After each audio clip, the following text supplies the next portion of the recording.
한 바리새인이 예수님을 식사 자리에 초대하였습니다.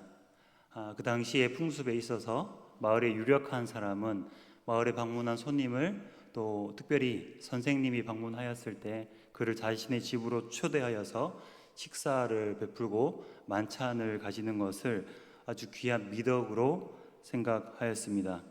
사람들은 이런 행위를 명예롭게 생각하였고, 가능한 선생님이 그 마을을 방문하였을 때 그 선생님을 자신의 집으로 초대하려 하였습니다. 오늘 예수님을 초대한 이 사람은 바리새인인데요. 그 당시에 종교 지도자였고 아마 그 마을에서 유력한 사람이었을 것이라고 추측이 됩니다.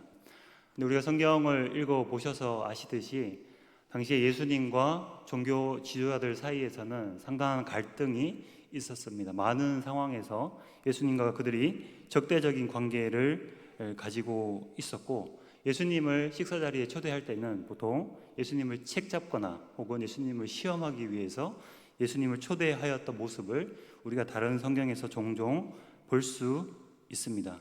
그러나 모든 종교 지도자들이, 특히 바리새인들이 예수님께 적대적이지는 않았습니다.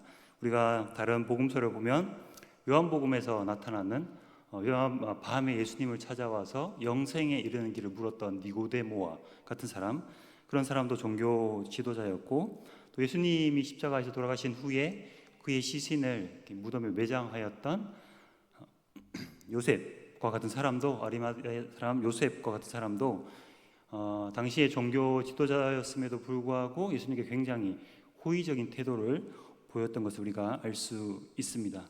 오늘 예수님을 초대한 이 바리새인도 40절을 보시면 선생님이라고 예수님을 호칭하는 것으로 보아서 아마 예수님께 호의적인 감정을 가지고 있었던 것 같습니다. 오늘 저희가 함께 읽었던 36절을 보시면 예수님께서 식탁에 앉으셨을 때라는 표현이 있습니다. 36절 하반절에 바리새인의 집에 들어가 앉으셨을 때라는 표현이 있는데, 이 앉으셨을 때라는 표현을 조금 다른 번역을 통해서 살펴보시면 우리말 성경에서는 식탁에 기대어 앉았습니다 라고 표현을 하고 있고, 다른 영어 성경을 보시면 마찬가지로 테이블에 기대어 앉았다고 표현을 이제 하고 있습니다. 자칫 언뜻 개역 개정만 보아서는 예수님께서 식사 자리에 초대를 받았고 그 자리에 앉아서 식사를 하는 것처럼 보여질 수 있지만, 다른 번역본을 보시면 그 당시의 어떤 배경, 풍습에 대해서 좀 더 자세히 알 수 있는데, 제가 슬라이드를 좀 준비했습니다. 슬라이드를 좀 보여주십시오. 저런 그 당시에 격식 있는 만찬, 손님들을 초대할 때 아주 격식 있는 만찬의 자리에서는 저렇게 보시는 바와 같이 가운데 테이블이 있고 사람들이 그 소파와 같이 이제 쿠션이 있는 곳에 기대어 누워 있는 그런 모습으로 저런 만찬 자리를 즐겼다고 합니다. 단순히 식사하는 것, 먹는 것에 집중하는 것이 아니라 음식을 먹으면서 대화하면서 또 선생님의 가르침을 듣고 또 자신의 생각을 이야기하고, 이렇게 대화와 교제가 오가는 그런 만찬의 자리에 예수님께서 오늘 참석하셨던 것으로 우리가 이해할 수 있습니다. 다음 슬라이드 좀 보여주십시오. 비슷한 그림으로 저런 이미지를 저희가 상상해 볼 수 있습니다. 그러므로 바리새인이 예수님을 초대한 것은 굉장히 격식이 있는 자리에, 그리고 그 선생님과의 교제를 위한 자리에 예수님을 초대하였다는 것을 우리가 알 수 있습니다. 그 40절에 보시면 이 바리새인의 호의에 대해서 예수님께서 그의 이름을 이렇게 시몬이라고 부르고 있죠. 40절에 보시면 예수님께서 그 사람 바리새인에게 질문을 하면서 그의 이름을 시몬이라고 이제 부르고 있는데, 성경에서 예수님께서 종교 지도자들의 이름을 부르신 적이 없어요. 그래서 특별히 예수님께서도 그의 이름을 알고 또 그의 이름을 부를 만큼 이 바리새인과 예수님은 서로에게 굉장한 호감이, 또 호의가 있었음을 저희가 알 수 있습니다. 이렇게 오늘 본문에서 등장하는 바리새인과 예수님의 관계에 대해서 좀 살펴보았고요. 또 한 사람 등장하는 인물이 있죠. 초대받지 못한, 이 식사 자리에 초대받지 못한 예수님의 발에 향유를 부은 한 여인이 오늘 등장합니다. 이 초대받지 않은 여인은 37절을 보시면 이렇게 기록되어 있습니다. 그 동네에 죄를 지은 한 여자가 있어 라고 이야기하면서 이 여인이 죄인이라는 것을 이야기하고 있는데, 이 나레이터가 성경 기자가 이 여인에 대해서 죄인이라고 이렇게 이야기하는 것은 굉장히 의미심장하죠. 누구의 어떤 판단이 아니라 누구의 의견이 아니라 나레이터가 이 여인이 죄인이라고 이야기하는 것은 누가 봐도 이 여인은 죄인인 것이 이제 확실한 것을 우리가 알 수 있습니다. 이 여인이 무슨 죄를 지은지는 우리가 알 수는 없습니다. 하지만 이 여인은 분명히 죄인이었고 그 동네에서 꽤나 소문이 난 죄인이었던 것으로 우리가 알 수 있습니다. 그리고 이 여인은 48절과 49절을 보시면 예수님께서 그 여인에 대해서 이렇게 말씀하십니다. 그의 많은 죄가 사하여졌도다. 내 죄 사함을 받았느니라 라고 말씀하시면서 여인이 오늘 예수님을 만나기 이전 언젠가에 예수님께 용서를 받은 경험이 있는 것을 우리가 알 수 있습니다. 오늘 예수님께서 그 여인을 용서한다는 표현이 있지만 사실 이 표현의 시제는 조금 어려운 말씀을 드릴게요.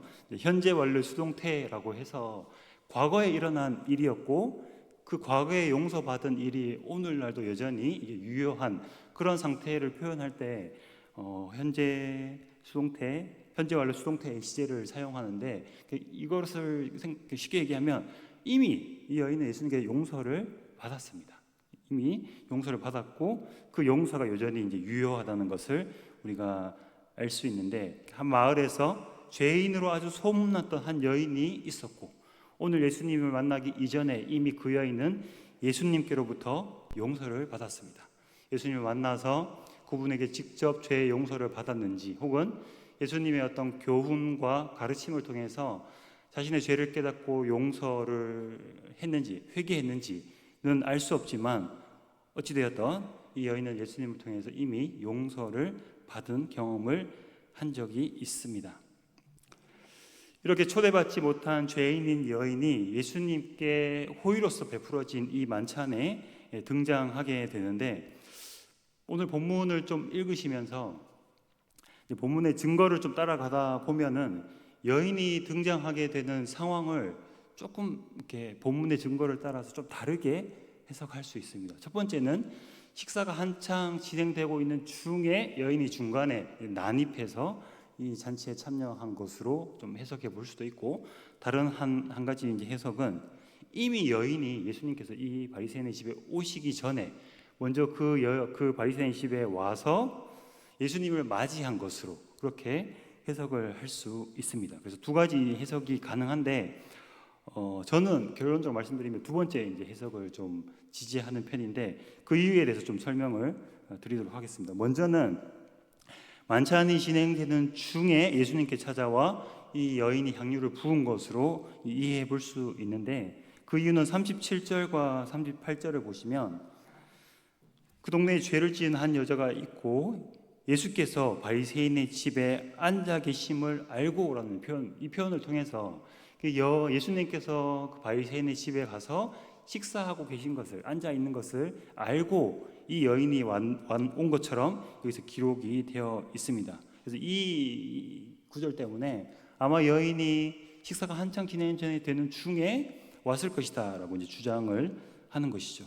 이 여인은 예수님께서 바리새인의 집에 계시다는 것을 알고 향유를 담은 옥합, 당시에 옥합에 향유를 담았다는 것은 그 향유가 굉장히 귀한 것이라는 것을 우리가 알 수 있는데 향유 담은 옥합을 가지고 와서 아까 우리가 이미지를 통해서 보셨듯이 예수님께서 누워있는 그 소파에 누워있는 자리 뒤로 가서 그 예수님의 발치에서 서서 울며 눈물로 그 발을 적시고 또 자기의 머리털로 예수님의 발을 닦고 입 맞추고 향유 붓는 모습을 오늘 성경 37절과 38절에서 기록하고 있습니다. 근데 만약에 이런 상황일 때는 사실 그 잔치 분위기가 좀 깨졌겠죠. 한창 식사를 하고 교제를 하고 잔치의 분위기가 무르익어가고 있는데 한 여인이 등장을 했고 예수님께 다가가서 눈물을 흘리며 자신의 머리털로 예수님 발을 닦는다는 것은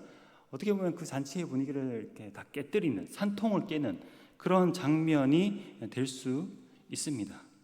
근데 44절, 45절을 보시면 조금 다르게 이 상황을 좀 해석해 볼 수도 있는데 44절에는 예수님께서 여인에 대해서 이렇게 말씀을 하십니다.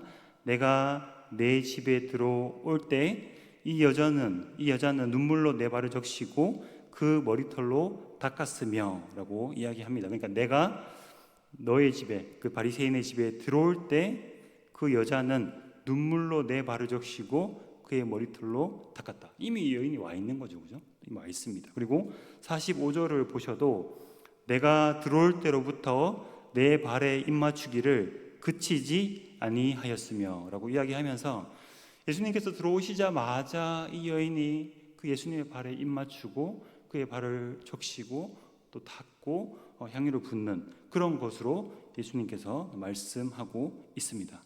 이 예수님의 말씀을 통해서 상상을 해보면 예수님이 오시기 전에 이미 여인은 그 집에 와 있었고 예수님께서 오시자마자 그를 맞이하면서 그를 손님으로 대접한 것으로 저희가 이해할 수 있습니다. 이런 좀 차이가 있는 것은 똑같은 본문에서 서로 다른 배경을 이야기하는 것 같은 상황이 벌어지는 것은 사실 뭐 번역이나 필사, 성경을 옮겨 적는 중에 발생하는 오류일 수 있는데, 제가 아까도 말씀드렸듯이 두 번째 이 상황, 이미 여인은 와 있었고 여인이 예수님을 맞이하는 장면이 사실 오늘 본문의 전체적인 흐름에는 더 잘 어울려요.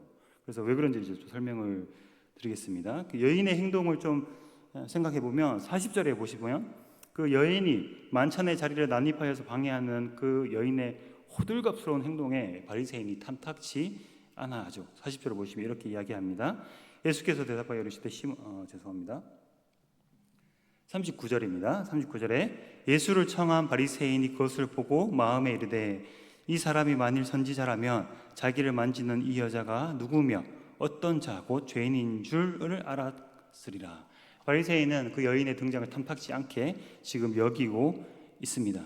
그런데 41절과 42절에 이 여인의 호들갑스러운 행동, 탐탁스럽지 않은 그 행동에 대해서 예수님께서 하나의 비유를 들어서 설명을 하고 계신데요. 저희 41절과 41절 함께 좀 읽어볼까요? 41절과 42절 한 목소리로 좀 읽어보겠습니다. 자, 시작. 이르시되 빚주는 사람에게 빚진 자가 둘이 있어 하나는 500데나리온을 졌고 하나는 50데나리온을 졌는데 갚을 것이 없으므로 둘 다 탕감하여 주었으니 둘 중에 누가 그를 더 사랑하겠느냐. 예수님께서 비유를 통해서 이 여인의 호들갑스러운 행동을 이렇게 설명하고 있는데, 한 사람 우리말로 하면 사채업자이죠. 사채업자, 돈을 빌려주는 한 사람에게 어떤 사람은 50데나리온을 빚졌고 어떤 사람은 500데나리온을 빚졌다고 합니다.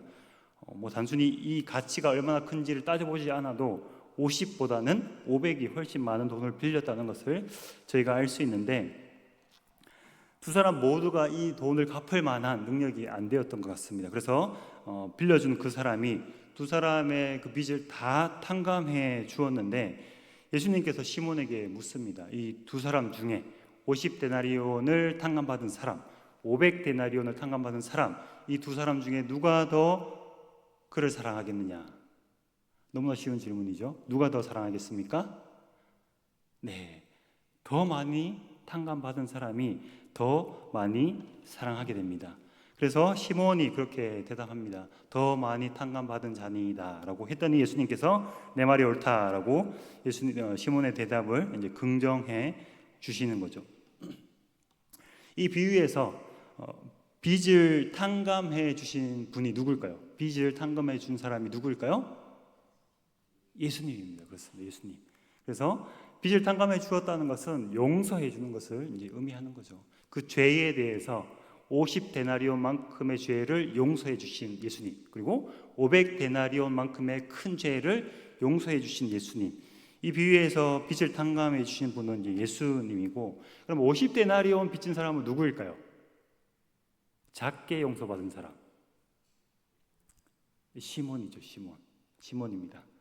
그리고 왜 시몬이냐면 500데나리온 빚진 자, 많이 용서받은 자가 이 여인이기 때문입니다. 그래서 예수님께서 그 여인이 이렇게 호들갑을 떠는 것은 그가 많은 죄를 용서받았기 때문이다 라고 예수님께서 말씀해 주고 계십니다. 그래서 50데나리온 빚진 자는 바리새인인 이 시몬, 그리고 500데나리온 빚진 자는 향유를 부은 이 죄인인 여인이 되는 것이죠. 그래서 44절에서 46절을 보시면 예수님께서 용서받은 죄의 크기만큼 큰 사랑을 하고 있다고 직접 자신의 말로 쭉 설명을 하세요. 시몬의 행동과 그 여인의 행동을 비교하면서 누가 더 나를 사랑하느냐, 다른 말로 누가 나에게 더 많은 죄를 용서받았느냐를 말씀하고 계십니다. 비교해서 좀 보면 44절에서 46절에서까지 보시면 그 여자를 돌아보시면서 예수님께서 이렇게 시몬에게 이렇게 말씀하십니다.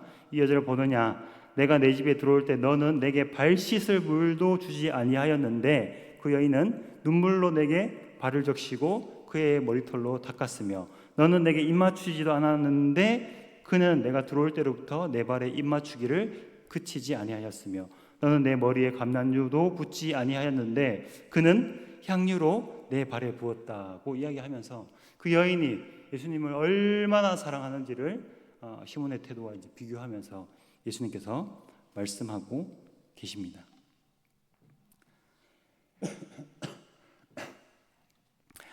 이렇게 제가 방금 앞서 말씀드렸듯이 여인이 처음부터 예수님을 기다리고 있었다는 상황이 더 오늘 본문의 맥락에 맞다고 말씀드렸는데, 사실 잔치가 한창 벌어지고 식사의 분위기가 무르익고 있는데 그 여인이 갑자기 등장해서 예수님께 이런 행위를 하는 것은 물론 그 여인의 큰 사랑으로 말미암아 이해될 수는 있지만 굉장히 무례한 행동이죠. 그죠? 굉장히 무례한 행동입니다. 그 분위기와 또 예수님의 어떤 인격과 또 예수님의 평판에 흠이 될 수 있는 그런 행위로 저희가 이해할 수 있습니다. 그러나 여인이 이미 먼저 기다리고 있어서 예수님께서 오시기를 노심초사 기다렸다면, 그리고 예수님께서 그 바리새인 집에 온다는 것을 알고 아주 귀한 옥합을 준비해서 그 누구보다 예수님께서 손님으로 오셨을 때 그를 맞이하고자 했다면, 그러면 예수님 여인의 그 큰 사랑이 더 이제 부각될 수 있는 거죠. 만약에 시몬이 여인보다 예수님을 더 사랑했다면 그 예수님을 손님으로서 극진히 대접하는 그 상황을 절대 놓치지 않으려고 했을 겁니다. 저희가 뭐 신방을 가끔씩 해보면 담임 목사님에 대한 태도를 보면 성도님들마다 조금 이제 다를 수 있습니다. 뭐 이거를 뭐 누구는 더 사랑하고 누구는 덜 사랑하고 비교할 수는 없지만 그 모습들을 보면서 담임 목사님에 대한 사랑이 이렇게 크시구나를 느낄 수 있거든요. 마찬가지로 아마 시몬이 이 여인보다 더 큰 사랑을 했다면 아마 예수님을 극진히 대접하는 그 기회를 놓치려고 하지 않았을 겁니다. 그러나 이 여인은 아마도 예수님께서 오신다는 그 소식을 듣고 먼저 와서 예수님을 기다립니다. 그리고 내가 그 예수님을 내 집에 초대할 수는 없지만 예수님께서 손님으로 오셨을 때 내가 극진히 그분을 맞이하고 그분을 대접하고 싶은 마음이 이 여인에게 아주 컸을 거라고 생각됩니다. 왜냐하면 그 여인은 그만큼 예수님을 사랑했기 때문입니다.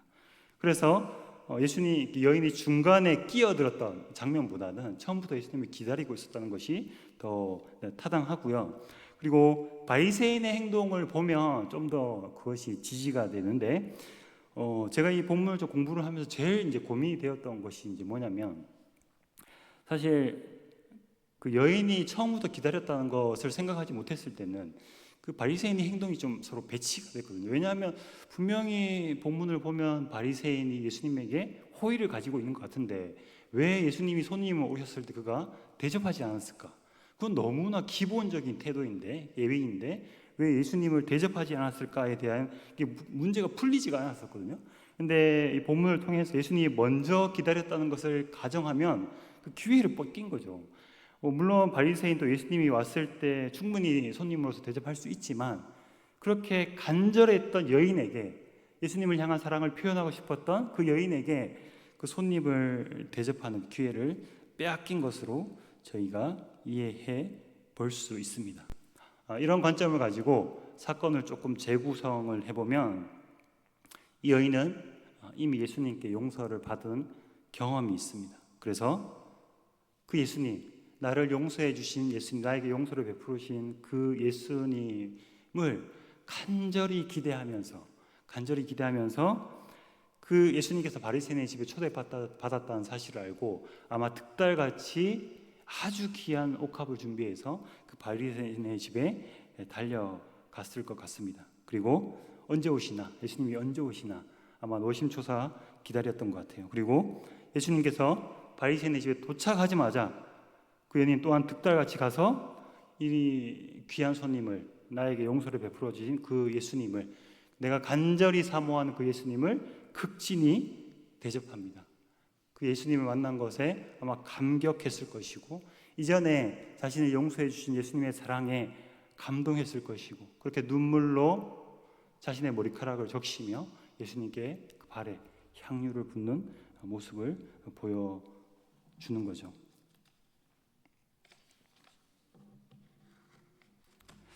이 여인은 예수님께 받은 그 사랑과 은혜에 그 누구보다 큰 사랑으로 자신의 사랑을 보여드리고 있습니다. 오늘 이 본문을 통해서 우리 여인과 시몬의 태도를 좀 비교하면서 이 본문을 좀 우리에게 적용해 보면 좋겠는데요. 여인은 정말 많이 용서받은 자입니다. 예수님께서 인정하셨죠. 그 마을에서도 유명했던 죄인이었고 그러나 예수님께 큰 용서를 받음으로써 정말 예수님을 사랑하게 된 여인입니다. 그리고 자기가 받은 그 은혜와 그 사랑과 그 용서에 감사해서 자신의 있는 한 최선의 것으로 예수님께 그 사랑을 표현을 하고 있습니다. 반대로 시몬, 바리새인 시몬은 어떻습니까? 예수님의 말씀에 의하면 좀 적게 용서받은 사람입니다. 그리고 오늘 본문의 기록을 보면 어디에서도 이 사람이 자신의 용서받은 것에 대해서 예수님께 감사하다고 표현하는 것을 이제 보여주지는 않습니다. 그러나 비유를 통해서 보면 50데나리온 빚진 자나 또 500데나리온 빚진 자나 똑같이 예수님께 용서받은 자임에도 불구하고 이 시몬은 자신이 얼마나 용서받았는지에 대한 관심은 사실 없는 것 같습니다. 오히려 죄인인 여인과 자신을 구분짓죠. 저 여인은 죄인이고 죄인이 죄인이라는 것을 예수님이 아신다면 저 여인을 저렇게 대하지는 않을 텐데 라고 이야기하면서 죄인인 여인과 자신을 구별짓는 모습을 보여주고 있습니다. 마치 자신은 죄인이 아닌 양. 그리고 단지 예수님을 존경할 만한 선생님으로서 호의를 가지고 대하고 있는 모습을 볼 수 있습니다. 이 여인은 아까도 말씀드렸듯이 똑같이 50데나리온을 탕감받은 자나 500데나리온을 탕감받은 자나 똑같이 탕감받은 자인 것은 분명하지만 한 사람은 자신의 그 용서받은 죄의 크기를 알고 그 크기만큼 예수님을 사랑하는 모습을 보여주고 있습니다. 그래서 용서받은 자로서의 자의식, 자신이 용서받았다는 것에 대한 자의식을 분명히 갖고 있지만 시몬에게서는 용서받은 자로서의 자의식을 사실은 찾아보기 어렵습니다.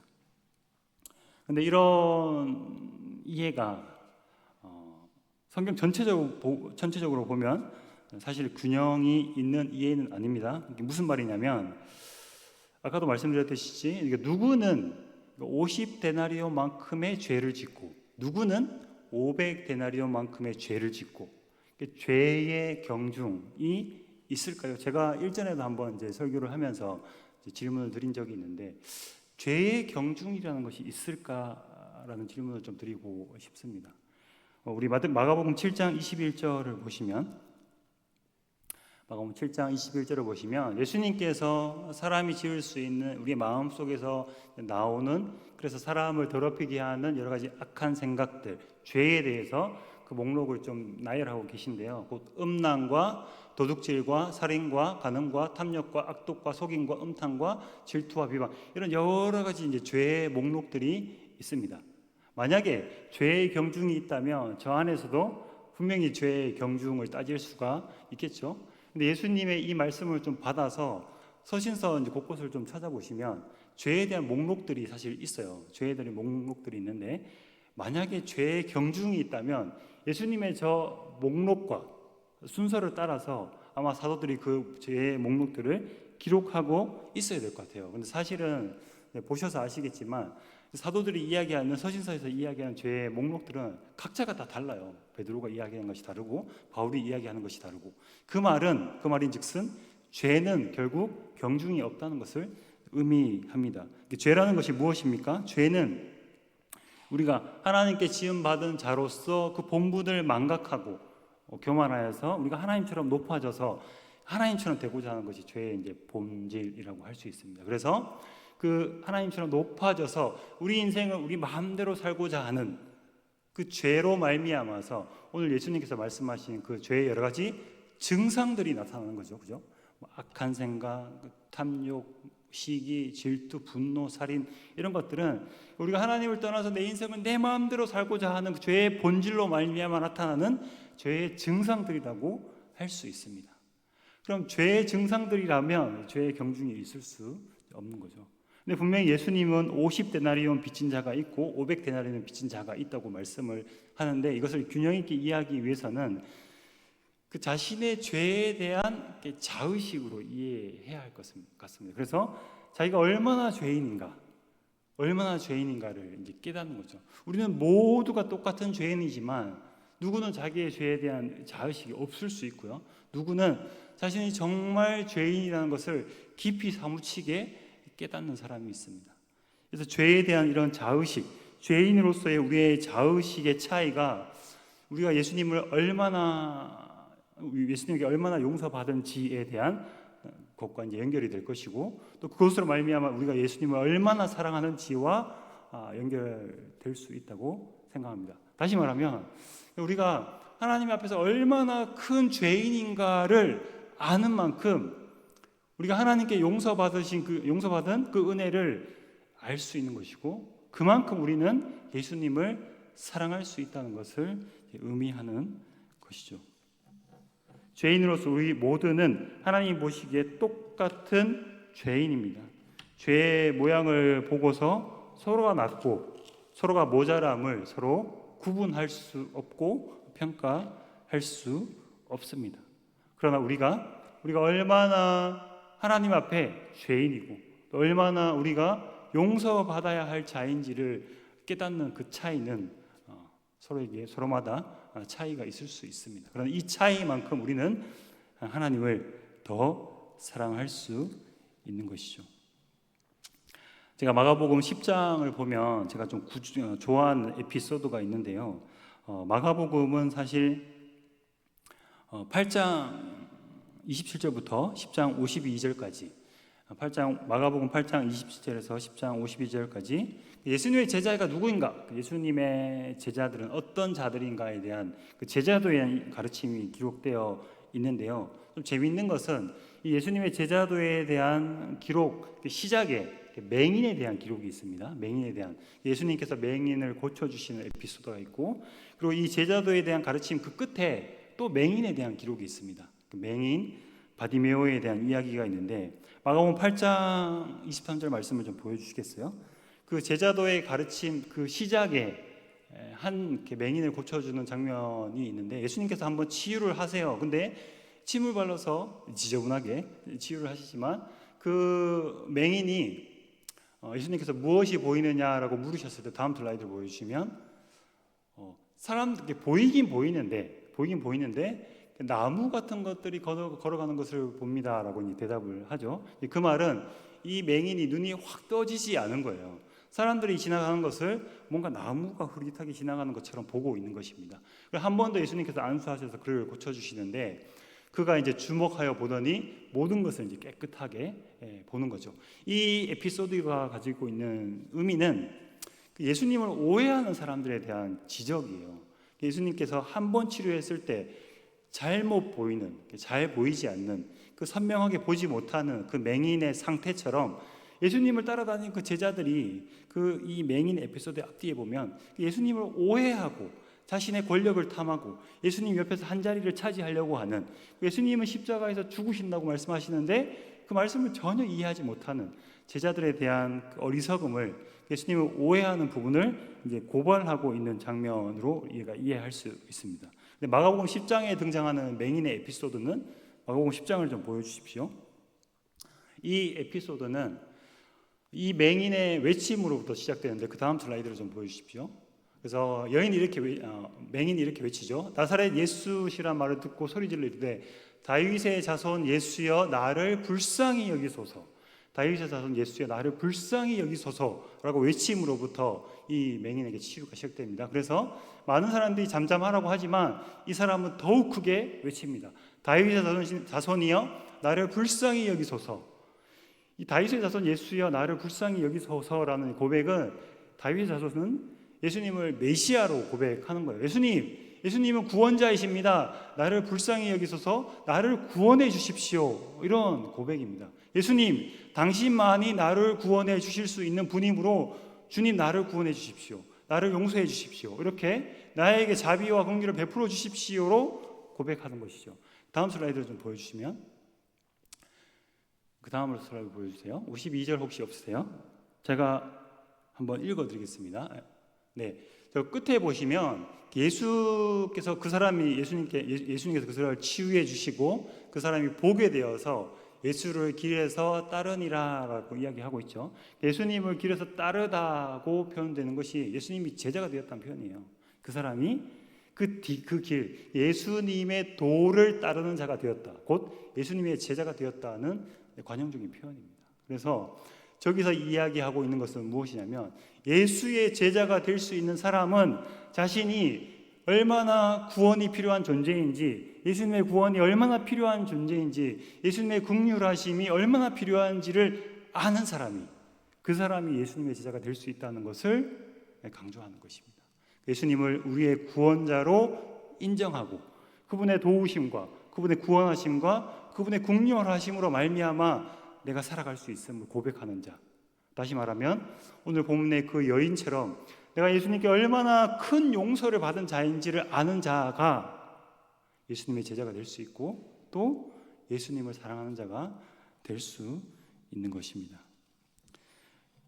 결국 예수님을 따를 수 있는 참된 제자는 우리가 얼마나 용서받아야 할 죄인인지를 깨닫는 자입니다. 그리고 우리가 얼마나 예수님의 그 긍휼하심이 필요한 자인지를 깨닫는 자입니다. 그럼으로써 예수님께 그 용서와 자비와 긍휼을 간절히 구하는 자, 그 자가 예수님의 참된 제자라 할 수 있습니다. 그리고 우리가 그 사실을 아는 깊이만큼 예수님을 사랑할 수 있는 것이죠. 시몬과 같이 누구를 죄인으로 판단하고 그가 나와 구분되는, 나는 의인이고 그는 죄인이고 나는 예수님의 도우심이 긍휼하심이 필요 없는, 그는 예수님의 도움이 필요한, 우리를 서로를 구분하는, 판단하는 그런 태도가 아니라 내가 주님 앞에 죄인이고 내가 용서가 필요한 존재라는 깊은 자의식을 바탕으로 주님께 긍휼을 구하며 살아가는 자가 바로 예수님을 깊이 사랑할 수 있는 자입니다. 오늘 이후에 이 여인에게 예수님께서 정말 진정성 있게 다가가시죠. 그 여인을 일어서서 돌아보시고 그 여인에게 이렇게 말씀하십니다. 여자에게 이르시되 여인의 죄가 사함을 받았음을 확증해 주시고 48절에서 또 50절에서 여자에게 이르시되 구원을 받았으니 평안히 가라 라고 말씀하십니다. 이처럼 우리가